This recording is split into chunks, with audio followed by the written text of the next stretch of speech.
Hello and welcome to Views from the Sideline. I'm your host, Joey Tyson, my partner, Malik Hill. We are in the thick of March Madness, favorite time of the year. We're very excited, but unfortunately, all of our brackets are busted, just like the rest of the entire country. But there were some really good games. We'll get into it. Malik, how did you enjoy the first weekend of this year's March Madness? First off, I have to say, according to my one ESPN bracket, 73% of my picks were still good. So I'm in the upper crust right now. I'm still living that high life. I mean, Over 70, I'm doing great. I'm doing fantastic. okay, well, our Views from the Sideline bracket is at 80%, but we don't have our champion. True. So that just tells you how everything went. I want to start with the Big Ten. Going into the season, the Big Ten, the Big Ten was quote unquote the best conference in the country this season. As you know, the ACC was really down this year. The SEC was kind of, I would say, the second tier, probably behind the Big Ten. Big 12 and SEC. Yeah, I think that's Big true. 12 is probably second. Big 12, yeah.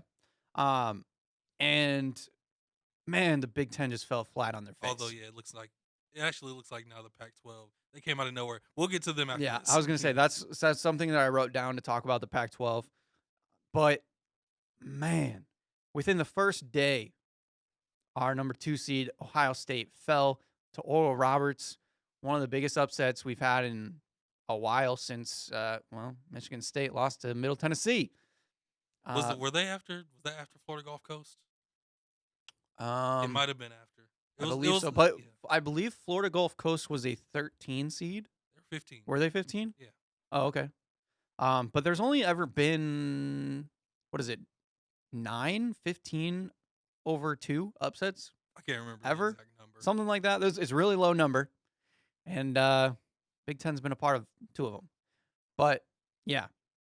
So, Oral Roberts put on a show. I mean, they have the best scorer in the country. So we thought that there was like a chance they could be competitive in this game. But the way that Ohio State finished the season in the Big Ten, we thought, no problem. They can make it to the Final Four and they can make some noise. But they did not. And then, of course, we lost. In the first day, who else did we lose? Basically everyone, it felt like. Well, most of them lost second game. Wisconsin lost. Oh, yeah, you're right. Wisconsin beat the mess out of North Carolina. Wisconsin was a big surprise. I didn't expect them to come out that hot. They became the team everybody thought they would be. Yeah. During the regular season, it took them a long time, and then they figured it out. Mm-hmm. Rutgers got their first tournament win, which was really nice to see. I'm not yet. I'm a little upset. Well, I'm not gonna say that. I'm lying. I'm very upset that I wanted Rutgers to win more than any Big Ten because they are the first. It's the first time they made it since '91. Yeah, I believe so. Yeah, they were in it with Houston that whole game, and Houston just had too much in the end. But it's a really great year for Rutgers. Yeah, got to win and almost got to the Sweet 16. They got a lot to build off. Yep. Michigan, unfortunately, or fortunately, didn't lose. Fortunately, I think you're thinking about Michigan State. Didn't lose to their 16 seed matchup. Yeah, I guess we'll talk about that. Michigan State lost their playing game. Very first team to lose to UCLA. That loss was just a representation of the entire season. Yeah, a lot of hype going into that game. That first half was an incredible first half they played. They looked like they were just going to run away with it because I think they hit like their first 4 threes or something in that game. And I was like, man, they shot really good from the 3-point line. I think they finished like 5 of 20 from the 3. Like all their threes were in that first spurt. First half was who they were. In that win streak over Illinois and Ohio State and Indiana, that's who they were. Yeah. In that first half. And then the second half, they became the team that they have been for most of the season. Yeah. And you can't balance that out and win games. Yep. It's no way. And we did get a little bit of controversy between Gabe Brown and Tom Izzo. I'll let you go first. What's your thoughts on it? Well, that's who Tom Izzo is. Mm-hmm. So that's one way you can be surprised about it, because that's always who Tom Izzo has been. Even though I've said before, I think he needs to update his style because almost every other coach has, and that's how Coach K was able to switch over to this new style and win a national championship in 2015. Coach K switched a long time ago. Even Boeheim, he still coaches with some intensity, but he just lets his son let it rip. He just Hmm. lets Joe Girard let it rip. He teaches them the 2-3 in practice and in preseason, so he doesn't have to like go extra crazy during games. He just sits back and lets his guys do what they do. Tom Izzo was still intense from the tip off to halftime to the end. There's no Hmm. letting up with him, and he's one of the last. He's one of the few coaches that's still like on that level of intensity and still like getting into his guys like they mess up like every other play. Yeah. So it's who he is. Michigan State fans are okay with it. Some fans are like back and forth on it, but most fans and players Yeah. are on Izzo's side. Even though to me it was kind of unnecessary, Right. but it's who Tom Izzo is. Yeah. I don't really have too much of a problem with it. I've never been one to like mind coaches that are hard on their players. The only thing obviously is when you start grabbing at a player, that's where it starts to get a little bit too far. But I don't think it was all that bad necessarily. The only weird thing is I guess uh, Tom Izzo sort of kind of chasing him down the tunnel. That's it, and that even doesn't really bother me too much because once you get to the locker room, you're probably gonna figure it out, and you'll settle down and you'll talk about it. But it was clear that they didn't figure it out going into the second half, which Yeah. is it's in retrospect, Hmm. but it's kind of clear that from that point on, things weren't things weren't the same. Yeah. And maybe it's just maybe Izzo doesn't have that type of strong connection with like him and Cassius would have these type of spats on the sideline. Hmm. Cassius would go back at him, Izzo would scream at him, and then they'd be fine and be hugging afterwards. Right.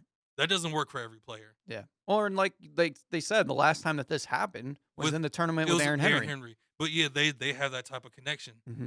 That doesn't go for every player that you Right. have, and yeah, Well, and I think on that specific play too, from what I saw, it looked like Izzo was mad at their rotation on defense because they left. Was it Jaquez? They left wide open at yeah. the end of Him and the. Malik Hall did. I couldn't tell honestly. I didn't watch it enough to determine which person was wrong. To me, it looked like Malik Hall was supposed to rotate over, and again under the assumption that Gabe Brown was defending himself, saying that that's not his responsibility, and Tom Izzo felt like from what he saw that it was Gabe that was supposed to rotate over. But to me, I'm more on Gabe's side that it felt like that was Malik Hall's missed rotation and missed assignment. And there was just maybe some miscommunication between the team, something like that. So it's very minor, but both guys, when you're in the heat of the moment, you feel like you're the person that's right. So overall, it's whatever. Michigan State got blown out. Rocky Watts didn't play very good. He didn't shoot very well. Um, and then once you bring in AJ Hoggard, like it's over. So Michigan State ending a rough season, um, and they're probably going to be in trouble for a couple years. I am surprised you said that.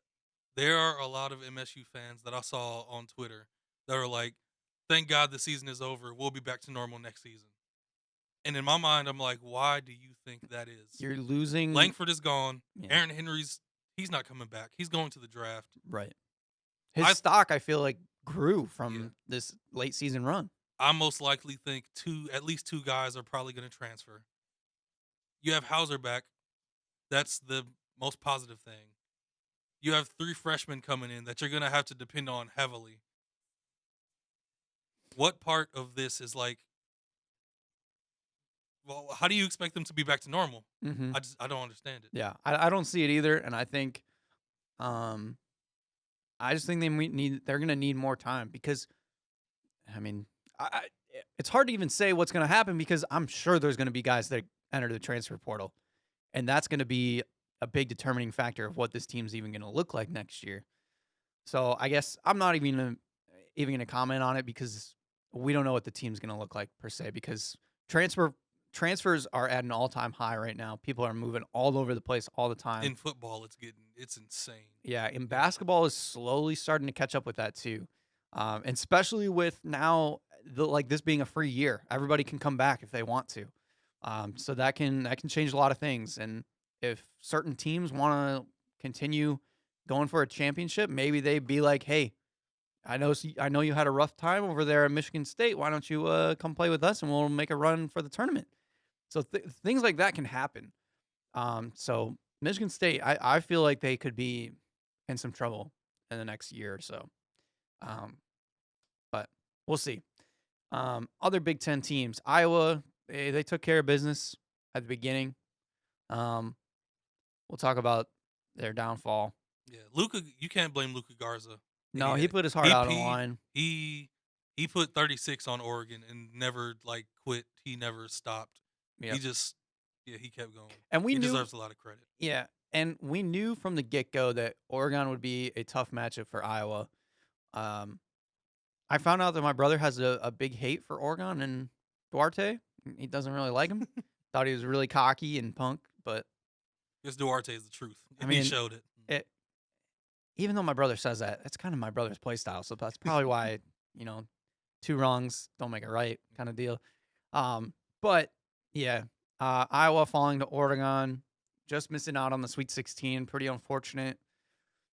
Um, Maryland looked pretty good in their first round matchup.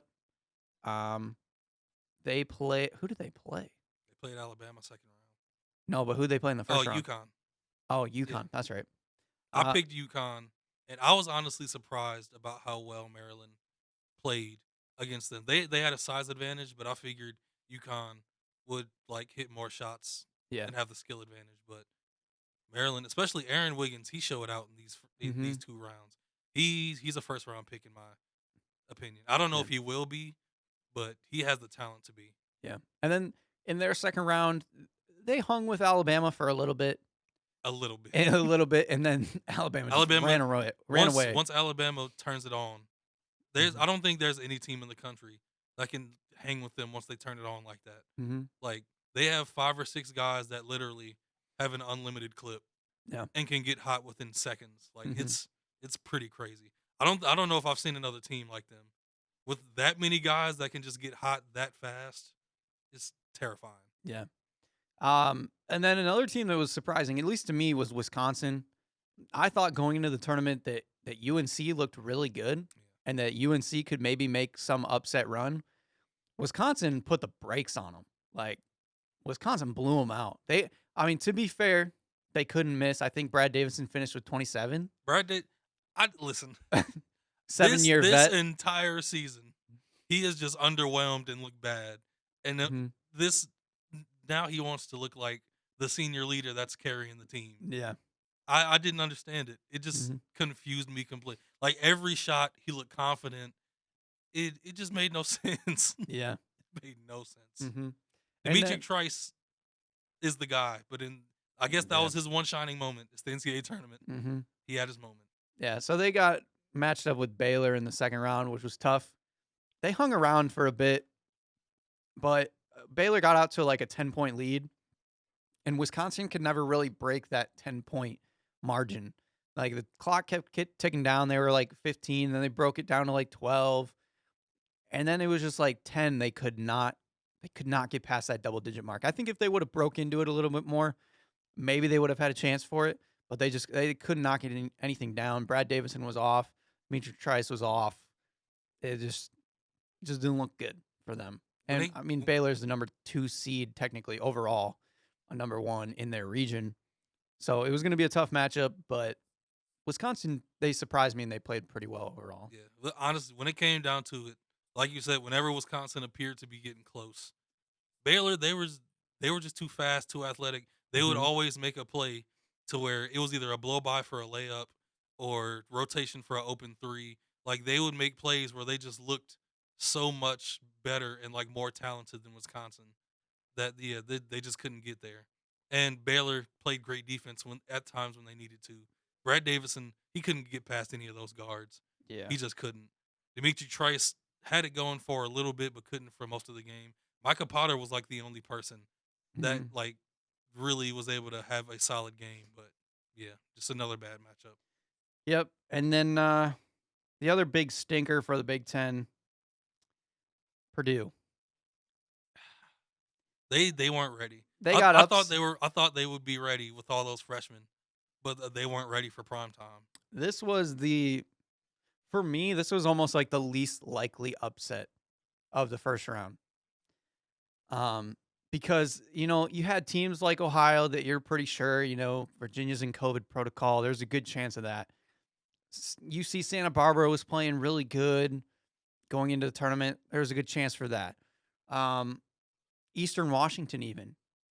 Kansas, there was a lot of question marks coming into the tournament. Eastern Washington hung in with Kansas for a while. The Groves brothers, they played big time. There was just a lot of predictable possible upsets.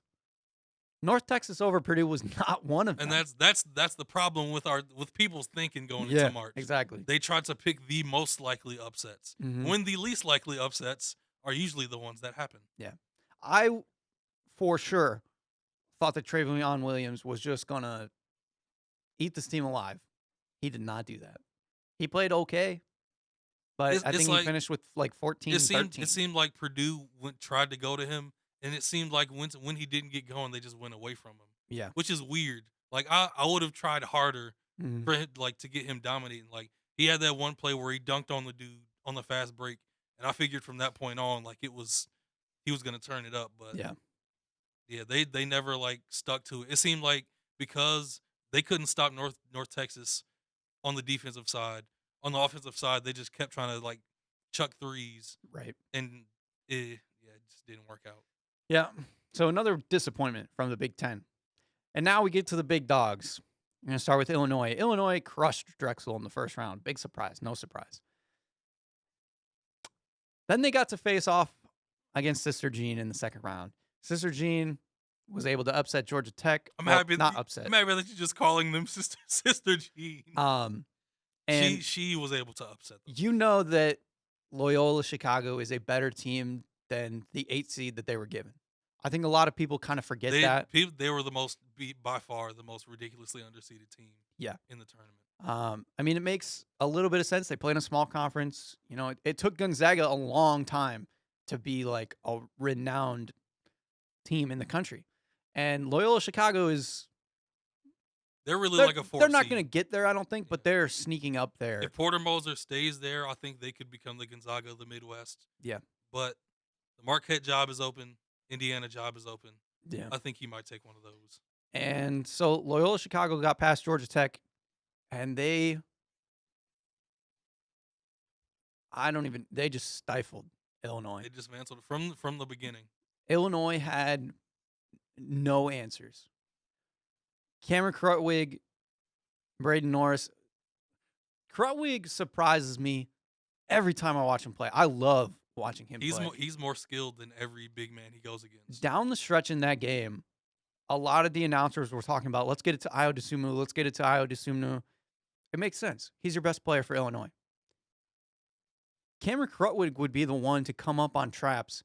And he was just stealing the ball. Multiple times. Yes, he got his hand in there and stole it from them.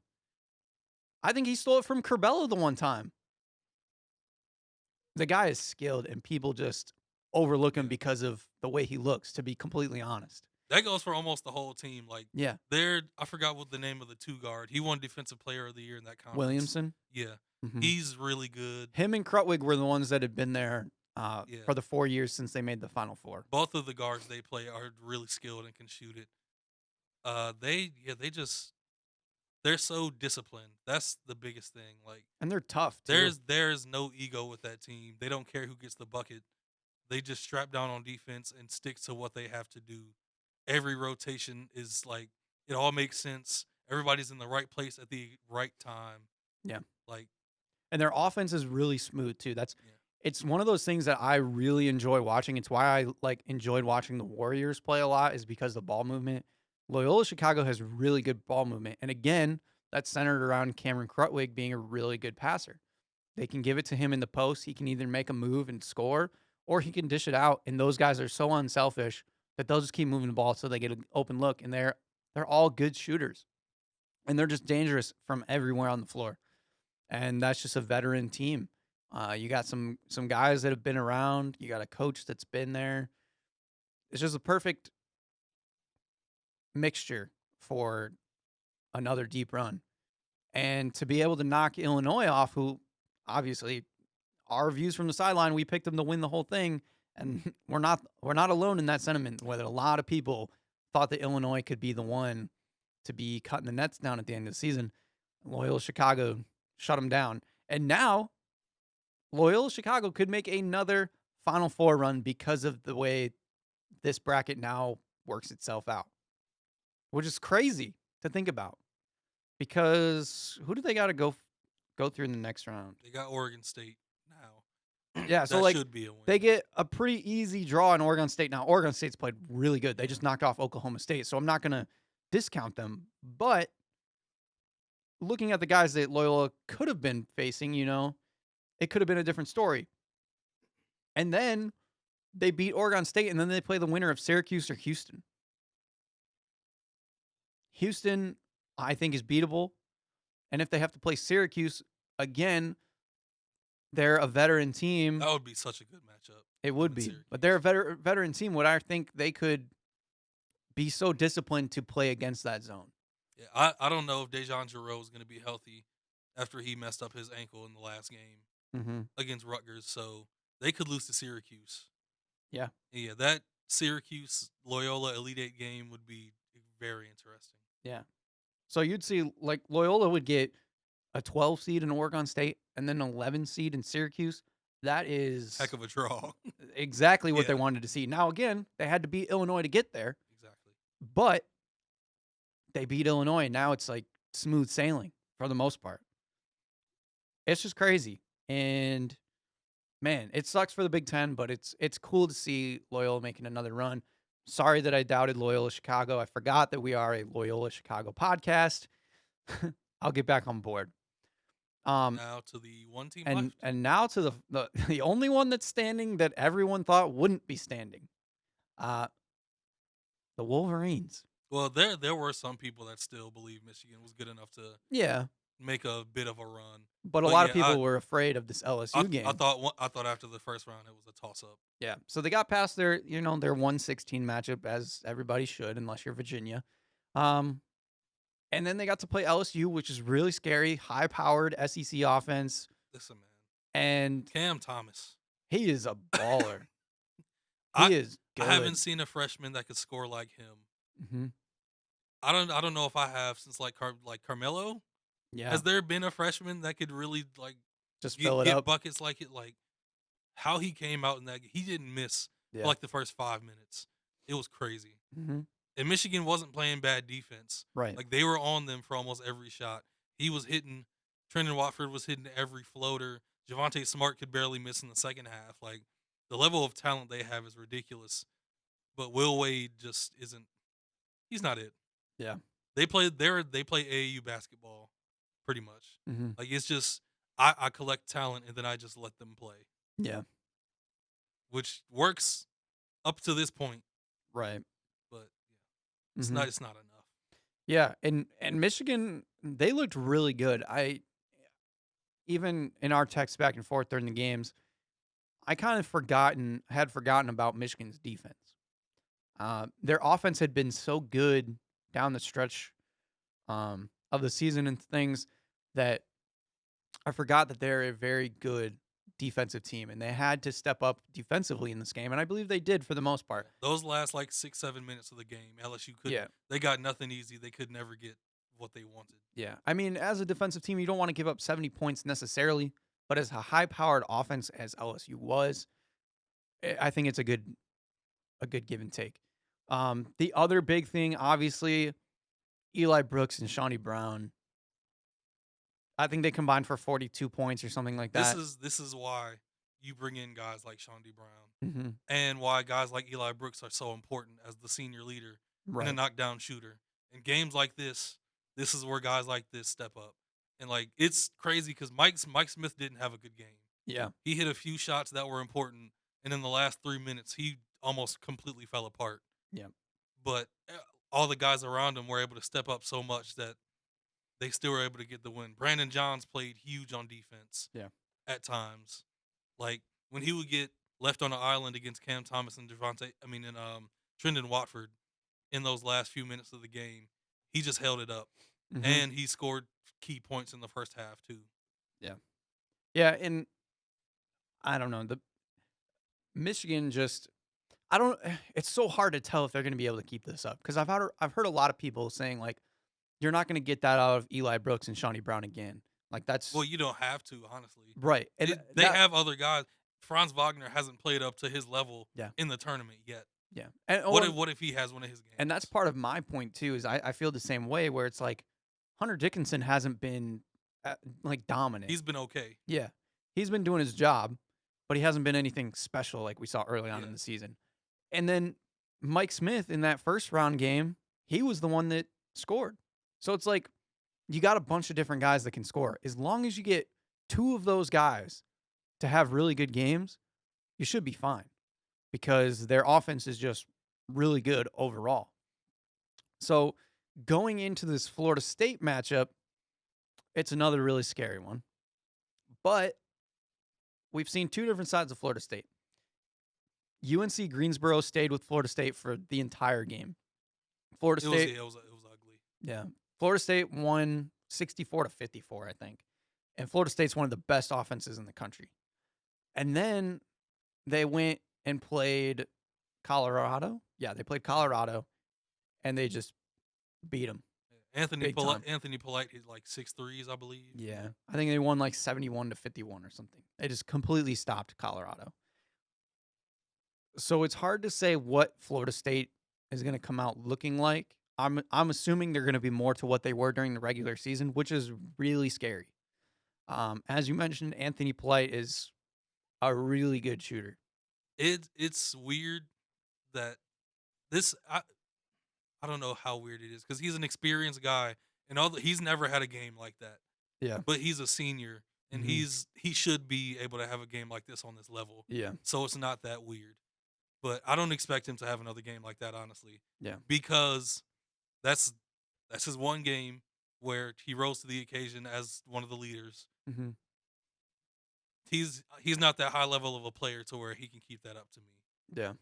The question is, I think the size honestly won't be a huge problem for Michigan Mhm. because I've seen them beat Florida State in the Elite Eight a few years ago. They beat Florida State Right. and they had huge guys and a That whole was bunch when of they had toughness. the gigantic team. Yeah, so that I don't think that will be the problem. It's just Florida State is similar to Michigan to where they don't have like the go-to guy. Mhm. They just play good basketball, and whoever gets it going gets it going. Yeah. So it's kind of like a balanced game, honestly. And I think that Hunter Dickinson actually plays better against bigger guys. He's been playing kind of these weird matchups in the like first two Yeah. games, It's like because more they undersized. swarm him very quickly as soon as he gets the ball Right. when he plays against smaller matchups. Yeah. So it's usually he's either looking around and kicking it out, or he's trying to force a shot, Yeah. which has led to a lot of offensive fouls Right. in the past few games. So Mhm. yeah, against bigger, I don't think they probably won't double team him much in Yeah. this game, which Which could lead to more yeah, and points. that allows him to, turn, face, look towards the basket, make his move off of that, or then kick it out. But it just gives him more freedom on offense, I believe. So it should be a good matchup. Again, Michigan's gonna be they're gonna be a scare the rest of the tournament if they keep going. Because they're gonna run into Florida State. If they win, they're gonna run into Alabama. Well, I'm projecting Alabama. Yeah. That's just a thought. But like it's scary from this point out. Michigan could lose at any point. But they could also make the run that kind of nobody really expected. Exactly. Because, They showed in this last game they're not afraid of any team. Like Mhm. if you have offensive firepower, if defense is your strength, if like size if your strength, if you're small and quick, they've got something for every team. Yeah. And they've got players that can punch back against what any team has. Yeah. I will say though that I think this is now the time where Franz Wagner needs to step up Yeah, yeah. because even as the season was winding down, he wasn't playing all that great. I think the Iowa game where Iowa came to Ann Arbor was his. He played well against Michigan State too. I think he had almost 20, but he had like 23 and like 6 against Iowa. Like Yeah. in that little like mid to near the end of the season stretch, he was playing great basketball. Right. Yeah, there was that time where people were talking about him early first round pick, for the draft, but he hasn't shown that recently, at least. So I think he's the one guy that really needs to step up, because even though Hunter Dickinson has not played to what he was early on in the season, he is still young and he's got a lot to learn. So you need those guys that have been there to be the ones to step up a little bit more. So looking towards Franz to step up. Now we talked about some upsets really quick or earlier.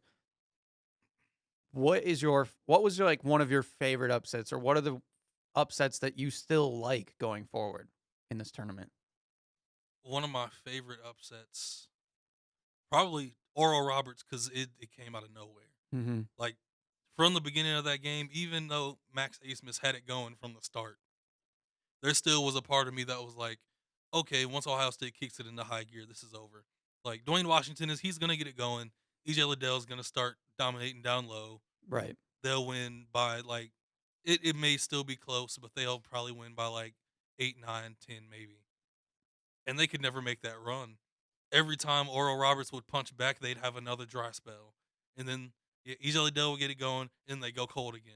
Dwayne Washington would hit a shot, and they could never get it consistently going from the shooting in any way. Besides, like, I think like the first half of the first half, they were pretty hot shooting. Yeah. But Oral Roberts was with them the entire way. If they got down by like 6 or 7, they would get right back in it, and they just stayed with it the whole time. That upset, especially the way Dwayne Washington fell apart in that overtime, and that last wide open shot, that'll probably haunt him for a while. Yeah. Mm-hmm. Like, Wide open. he's gonna dream about that wide open at the top of the key. Yeah. Like, there's no better shot he could have had, Mm-hmm. and you could tell that he wasn't in a rhythm at all, because as soon as he let it go, it started fading to the right, and it bounced off. Yep. So yeah, for some reason he just was completely out of whack. Yeah. I- And the Abilene Christian one makes no sense even to this day. yeah. Today. Again, I had Abilene Christian in one of my upset brackets originally, and I was like, how are they going to beat Texas? Yeah, they play good defense, but how are they going to stop Texas? Texas And was just bad. They sort of did. But yeah, They Texas was played just, good defense, but yeah, Texas was also bad. 23 turnovers. Yeah, it was a mess. Going back to the Oral Roberts thing real quick, the thing that impressed me about Oral Roberts, and we talked about it before the show, Oral Roberts' defense down the stretch, being able to stop EJ Liddell when he was kind of starting to get it going, and they would feed him in the post, and they would just pick his pocket because they kept kind of doubling him when he would try to turn. And they had some big defensive plays late in the game. That was kind of a surprise for me. But that was a very fun game to watch. I also will say I enjoyed the Oregon State upset, and I also kind of felt bad for Tennessee because they're fans. Like, Yeah. what Tennessee football has done to them these like past 10 years, and now just completely falling apart. Rick Barnes has been known throughout his career for never being able to make the run. Yeah. Like, he lost in the second round with Kevin Durant, Mm-hmm. and I think the farthest he got with Texas was the Elite Eight while he was there. Yeah. And this is the most embarrassing early round exit he's ever had. 2 potential first round picks, Yeah. a veteran stacked team that was just missing one big guy that was a veteran.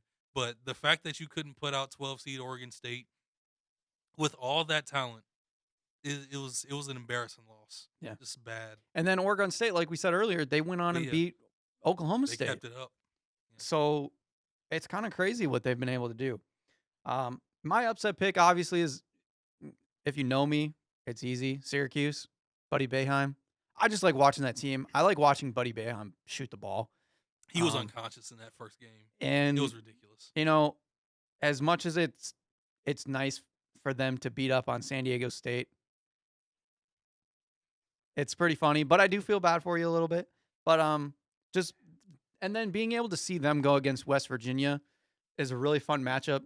West Virginia is one of those teams that I love to see every year in the tournament, and they always disappoint me. And yet again, Bob Huggins disappointed me again. West Virginia usually surprises people. They make like somewhat deep runs when you least expect. Mhm. Like the year they beat the John Wall team Yeah. and got to the Elite Eight. Like, They make those types of runs. When you expect stuff out of West Virginia, Yeah. that's usually when they come up short. Yeah. But seeing the battle between Sean McNeil and Buddy Boeheim, as a shooter Listen, myself, man. it was a beautiful I sight to told you to see. watch Sean McNeil. It was a beautiful sight to Sean see those McNeil two was guys. he was just pulling from any range. And they He kept was falling. The thing that was crazy to me is that they kept leaving him open. Like they kept missing him on the rotations. If there's anything, Well, when you get set in the 2-3, the job isn't usually to run out to like 3 feet behind the line. yeah, but you Or- can still shade towards Yeah. certain guys, especially when he was shooting as good as he was. So that was fun for me to watch those two go back and forth. Joe Girard had it going too. Yeah, He's a guy. He has been frustrating for me all season because he's had this ability and he's never like had that game. Yeah. During the season where he just like breaks out and shows people he's this level of a shooter. I've been following him since high school because Michigan was one of his like final choices, Mm-hmm. and he was a star quarterback also in high school. So he was a guy that was like a really interesting athlete to me that I've been following. Yeah. And he's finally showing people the level of shooting he has. And yeah, him and Buddy are just letting it fly. Okay, we talked about it really quick earlier, and this will be the last topic we talk about on the tournament, and we'll get to some other news in some other sports. But the Pac-12, the conference that I took for granted, I'll be Everybody did. 100% honest. The only Pac-12 team I was looking at was Colorado. There's 5 Pac-12 teams in the tournament. I thought it was 4 left. No, but there was. Colorado, I'm saying yeah, there's there 5. was 5. Yeah. There was 5, and there's still There 4 was, left. Yeah, there was 5 in the second round. And their somewhat arguable best team is out first. USC, Oregon, UCLA, and Oregon State still in the tournament. Oregon is one everybody should have seen coming, honestly. Yeah. Because they had their times where they were out because of COVID, and they could never get into that rhythm that they've always had that high level talent, Mm-hmm. and it showed against Iowa. Yeah. That they've got so many guys, athleticism, shooting. They've got almost everything to make a run. Yeah. Now USC, I didn't think the way they dismantled Kansas. They have NBA talent in the Mobley twins, and they got some really good guard play. Yeah. But to beat Kansas, even with Kansas not being, the necessarily powerhouse that we're known to see Kansas, to beat them by 34 points was crazy. Isaiah Mobley was hitting step back threes. Yeah. Like his level of confidence was through the roof. Yeah. And man, it was crazy. Like I doubted USC in this tournament. I'll be 100% honest. I did not think that they were going to make any noise. Let me see in my bracket. I think in my bracket I might have had them going to the Sweet 16. Let me check really quick. You might have, because you and Chris, I think, were talking about USC. I did. That USC was one of the teams I was just like, Yeah. they got Evan Mobley. They got some nice players. Maybe they. Yeah. I I did end up putting them in the Sweet 16 in my upset bracket, but it wasn't like confidently. It wasn't realistically necessarily. I for just me. realized it's a Pac-12 matchup. Yeah. USC Oregon. Mm-hmm. That's gonna be really good. Yeah. And then the 2 surprise schools, Oregon State, they won the Big 12, Yeah. Pac-12 tournament, and they've just kept rolling. They've been on a run. Nobody could have predicted that. No. That might be the most unpredictable part of this tournament, even beyond Oral Roberts. Yeah. Because they have the country's leading scorer and one other guy that's averaging almost 30. Right. They had a chance, even though they were a 15 seed. Yeah. Oregon State making this run is just completely it just drops out of the sky. Yeah. And then UCLA, I mean, they had a fairly decent draw. We talked about it with Michigan State. A lot of people thought it was going to be Michigan State making this run. They had no momentum coming into the tournament. And Johnny Juzang and Jaquez have put on a show. Yeah. And I mean, obviously, I think again that warm-up game was going to be beneficial to either UCLA or Michigan State, because BYU, I thought BYU was going to be much better. I'll be honest. Me too. But they're also beatable, and UCLA took complete advantage of that, and just they looked so good. And then, of course, they did get a lucky draw getting to play Abilene Christian and not Texas. Well, you got to take advantage of that, and they did, and they beat the brakes off of Abilene Christian. That win made Texas look even worse. Yeah, UCLA handled them like they were just another team. 14 seed. Yep.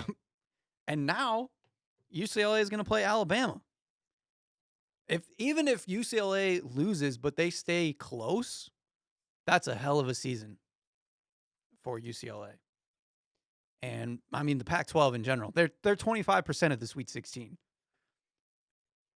To be the best conference in the tournament, that's been a surprise. Well, part of it is because they play games at like 11 and 11:30, and people have jobs and kids. And I tuned in for a few, but they honestly weren't that interesting. I'm gonna be honest. Yeah. Like Arizona State, they were ranked in the preseason. They had Josh Christopher, a 5-star guy. Yeah. They ended up being pretty much nothing. Right. Arizona already had a postseason ban. Oregon, like I said, they had their times where they were out. I wanted to watch them a lot, but they didn't play a whole bunch. Yeah. USC and Yeah, Colorado. UCLA started hot, but then they got cold after the half of the season. Yep.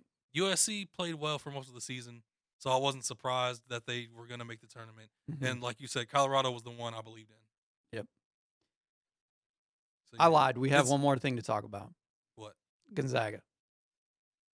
They're the best team, bar none, in the tournament. I don't think Baylor is that.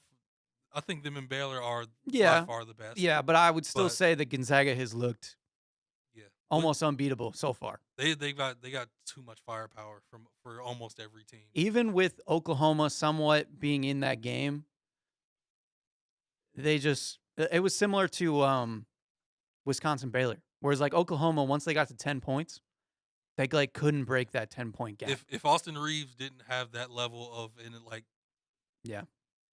great game, they probably would have gotten beat by like 25. If Oklahoma could have gotten a rebound, that would have been nice. But they let Drew Timme get man. every When rebound. you got Timmy down there, it's not much you can do.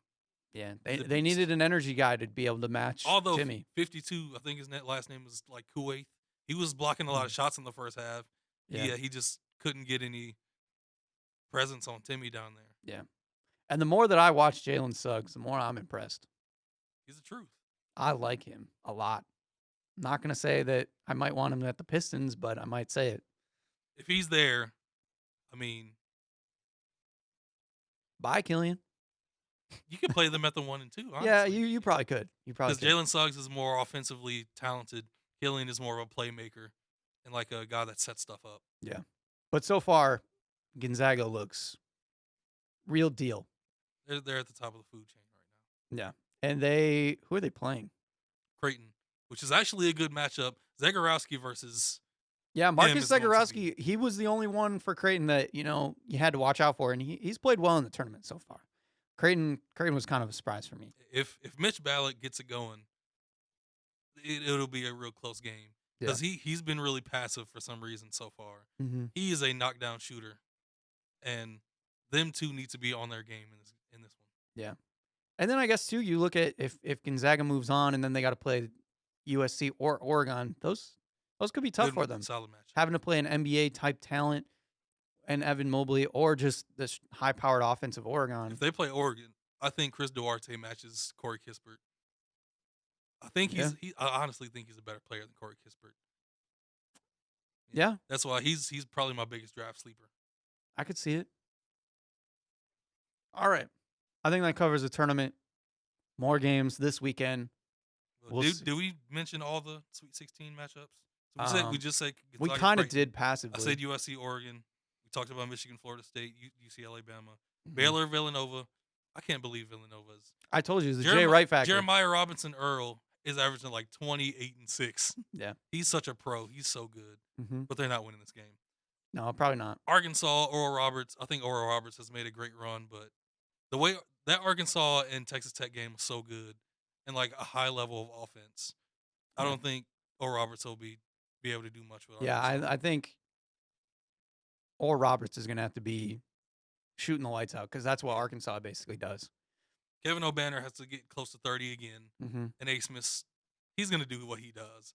Yeah. The whole team has to play great. Yep. And you're picking Syracuse over Houston, I Yeah. assume. Mm-hmm. With Giroux like not on at full power, I think I picked. Yeah, him too. and Houston getting a scare in the last round just seems like they're just a little bit off. So I don't know. And then, of course, I just want to see Buddy keep going. But yeah, Sweet 16 coming up this weekend. More fun games. We'll see if the Big Ten can survive with. In my bracket, I have Michigan losing this one, so Yeah, I this is hope where I I hope have. my predictions don't rub off on them. Yeah, this is where I have Michigan losing as well. I think it's kind of where a lot of people drew the line for Michigan because they predicted that the Florida State matchup would just be really tough. So we'll have to see. Hopefully they'll survive for the Big Ten because the Big Ten was a big disappointment. All right, let's get to some other news here and there. NFL had some free agency stuff going on. The Lions made a couple moves. They made a trade for, I swear he's a defensive tackle. I'm probably wrong, but I'm pretty sure. Michael Brockers from the LA Rams for a 7th round pick in like 2024 or something like that.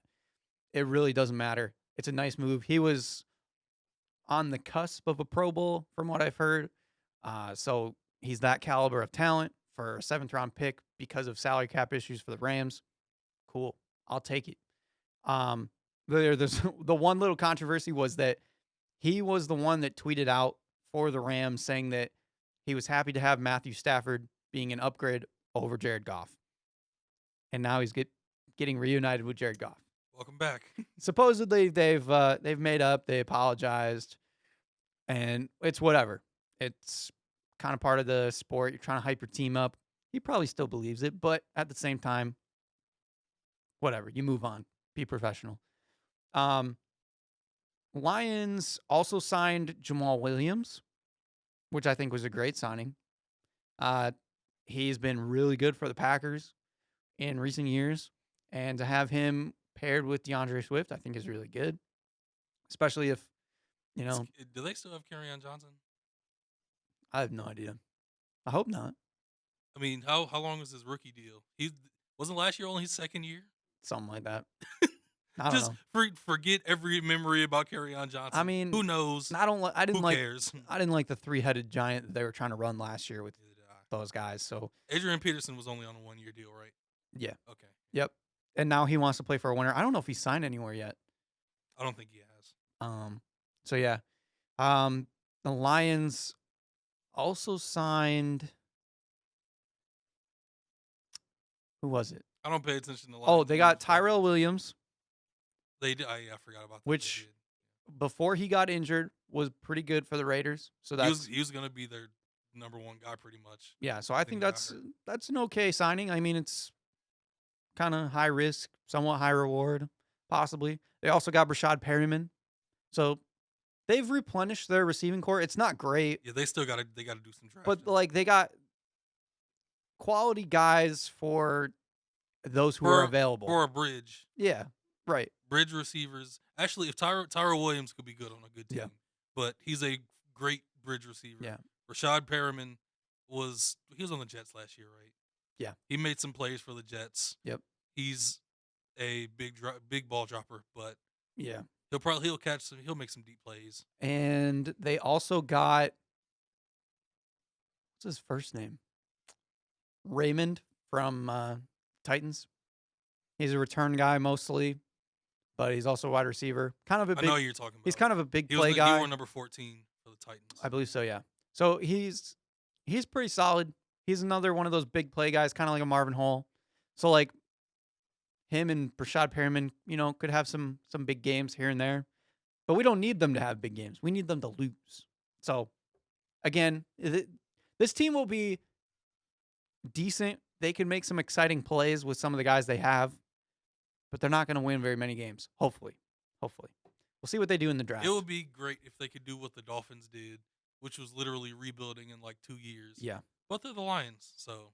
We'll have to see, and it'll depend on their draft. Like if they go quarterback, maybe there's potential. Couple other bigger signings. The Patriots went to town in this offseason. They signed Hunter Henry, Jonnu Smith. They had to. They re-signed. They drafted 2 tight ends in the 3rd round last year.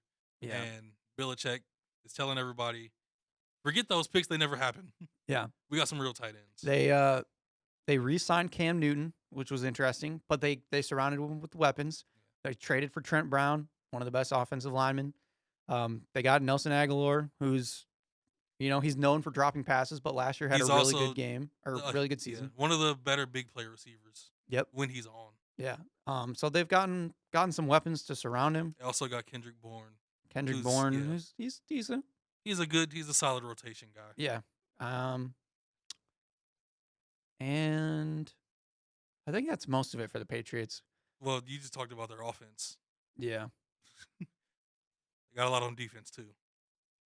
They well. They signed Jalen Mills. Oh, that's what I was trying to think of who we were just talking about. Signed Matthew Judon. Yeah. Re-signed Kyle Van Noy. Van Noy was a big one.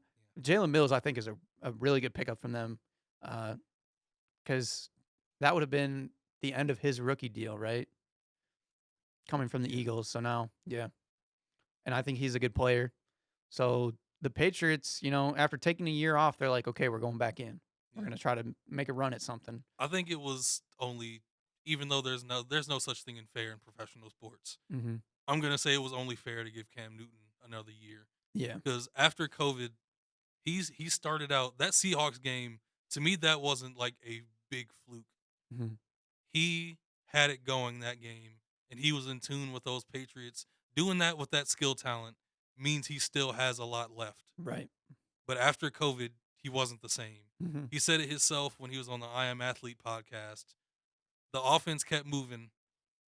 Everything kept moving. The offense kept progressing, and he could never catch up. Yeah. And he never felt comfortable again in the pocket or in the huddle for the rest of the season. Giving him a full off season, no COVID worries, no stressing over all that stuff. He gets to work with all the skill talent that was there, and all the guys that are coming in. Mm-hmm.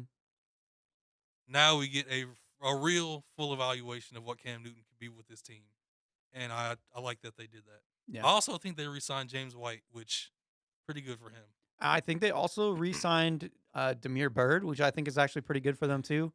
But I think they're going to go back to their roots, and they're going to do like some power offense, double tight end stuff with Hunter Henry and Jonnu Smith, which they'll also that would really play into Cam Newton's strengths. Yeah, they'll also throw in the quarterback runs because he scored 13 rushing Yeah. touchdowns last season. Yeah. So yeah, every short yardage situations when you don't want to go I formation Mm-hmm. and goal line stuff. Yeah, I'm sure they'll get creative when it comes to those short yardage situations. Yeah. One other quick one, and then we'll talk about NBA. Former Lion Kenny Gallaudet going to the Giants. Big time move. I mean, he wants the bright lights. He got them. He's going to get Daniel Jones as his quarterback. Probably going to realize that's not Matthew Stafford back there. He does have a big arm, though. I mean, the Giants are in a better situation than the Lions right now. Right now, yes. You got Saquon. Daniel Jones played really good football like the last 5-6 weeks of the season, and they almost made the playoffs in the worst division ever. Saquon back. Darius Slate. We'll see if he stays healthy again. Don't put that. I like Saquon. I'm just saying that was like the first big injury of his career. I'm not gonna. If he was injury prone for like a lot of his career, I'd be like, well, his career is short, and he's already been sitting a lot of games. We've seen like athletic monsters return from bad injuries. Yeah. Adrian Peterson had his best career year fresh off of ACL. It's true. I think Saquon is that level of freak. So Okay. I'm expecting him to come back strong. Got him, Darius Slayton, who's still growing. Evan Ingram, who's like more receiver than tight end, but a weapon nevertheless. Golden Tate is gone, I'm pretty sure. Mm-hmm. But now you got Kenny Gallaudet. You got what's the other receiver? Sterling Shepard, more of a possession guy. They've got weapons. Offensive line is still growing. Yeah. But who was their first year head coach last year? Joe Judge. Yeah. What Joe Judge, they improved so much throughout the season. They looked terrible at the start, and then they looked like they all bought in by midseason. And they started winning games, and they got better and better. And I think they could be a sleeper surprise next season. Yeah. Depending on how that O-line looks, because they got to be better. They played a little bit better last season. Yeah. I will be curious to see what Kenny Gallaudet does over there. See if he gets even better than what he was for the Lions. Okay, real quick, there's only a couple minutes left. NBA trade deadline is tomorrow. Chris wanted us to talk about it. I honestly don't have a ton of news on it. There's not gonna be, doesn't seem to be any blockbuster trade.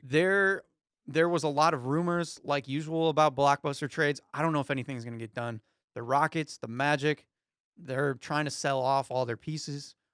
There's some buyers, like, or the Raptors were another one that were talking about selling.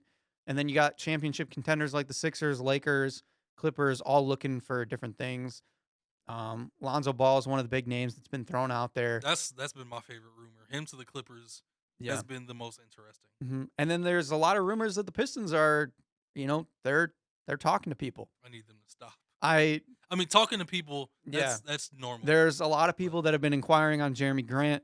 Supposedly, they turned down some first-round picks for Jeremy, but we don't know where those picks would have landed. Like, if they're late first round, I don't care for them. That's fine. Decline those trades. But I'll be curious. I need the Pistons to trade Wayne Ellington and maybe Mason Plumlee. Let's just get rid of the veteran guys. Let's just get some more assets and do as much as we can. I'm fine with them keeping. Well, Jaleel Okafor he's pretty much a vet by now. Mm-hmm. So yeah, young guys that are still vet. Jeremy Grant is pretty much a vet too. So yeah, that'll be all right. Yeah. I guess I'd still like to keep a few like 9-10 year guys on the roster. Yeah. For that help and like helping young guys grow, but right. I just think that at this point, like, Isaiah Stewart's looked good enough to me that we can move on from Mason Plumlee. I can't believe how good he's looked. It's a real surprise. And so if we can get value, because Mason Plumlee's actually played good this season, that he might have some good value. Wayne Ellington always has value just as a 3-point shooter for a championship team. So if we can move on from those guys and get something in return that's decent, I'll take it. I've heard the Pistons are even fielding offers for Saddiq Bey. They're not going to take them, but they're listening. So if somebody got crazy, maybe. There's never a no answer if it's the right price. Yesterday, somebody told me Marvin Bagley for Saddiq Bey. Yeah, that was the one that they turned down. And I wanted to throw up. Yeah, that was a pretty bad one. That Chris sent me that one. And no, I don't want it. Absolutely not. And it doesn't even fit into our scheme. So, like, it just doesn't work out. So, Pistons are active. There's going to be some teams active, but I don't know if there's going to be a ton of movement. Like I said, the Rockets, they've been trying to move Victor Oladipo around. Magic have been trying to move around Aaron Gordon. You think there's any chance Kyle Lowry moves? There's been a lot of talk about that. The Raptors have been... I don't think the Raptors have much use for him anymore. They've been talking about moving on from Norman Powell and Kyle Lowry just because those guys have been playing really good. Trying to get them over to a championship team because right now it's not looking like the Raptors are going to make the playoffs. Yeah. They had some in and outs of the season, and it's just kind of not working out towards this stretch. So we shall see. I'm 50-50 on how I feel about the trade deadline because I don't know if there's going to be, like I said, I don't know if there's actually going to be any big moves that happen. Maybe the Lonzo Ball one does gain some more traction by tomorrow, and maybe he's on a new team, which would be cool for the Pelicans. Me being a Pelicans fan, I don't mind Lonzo Ball, but I just feel like they need to figure out something to just... He's honestly been one of their better players during this whole season. They're just in this weird spot where they just can't get over this little hump. I think they thought Steven Adams and Eric Bledsoe would fit, and they don't at all. I thought Steven Adams would have been Bledsoe better. has fallen off a cliff. Mm-hmm. He's shooting like a career high from 3, but every other part of his game has completely faded away. Yeah. And Steven Adams, I honestly think he's honestly just like he's fading away from what the game is becoming. Yeah. And I'm sure on some teams he could still be effective, but on this one, no. Yeah. Okay. That is it for this episode. Well, next week we'll recap the games from this weekend's NCAA tournament matchups as we go into the Sweet 16 and the Elite 8. And we'll talk about anything that happens, if anything happens during the trade deadline. And maybe if there's any other NFL news. Maybe we'll start talking about the draft finally. Get some of that talk in there. And, yeah, I'm excited for more tournament games. I'm just excited to have basketball every weekend. So, this has been Views from the Sideline. I'm your host, Joey Tysick. My partner, Malik Hill. We'll see you guys next time. I just want everybody to know Joey thinks he can shoot like Buddy Boeheim. And that Form-wise. almost think he talks like he inspired Buddy to become the shooter he is today. And I want you to keep that narrative going. I am older than Buddy. You are the teacher of shooters. Thank you.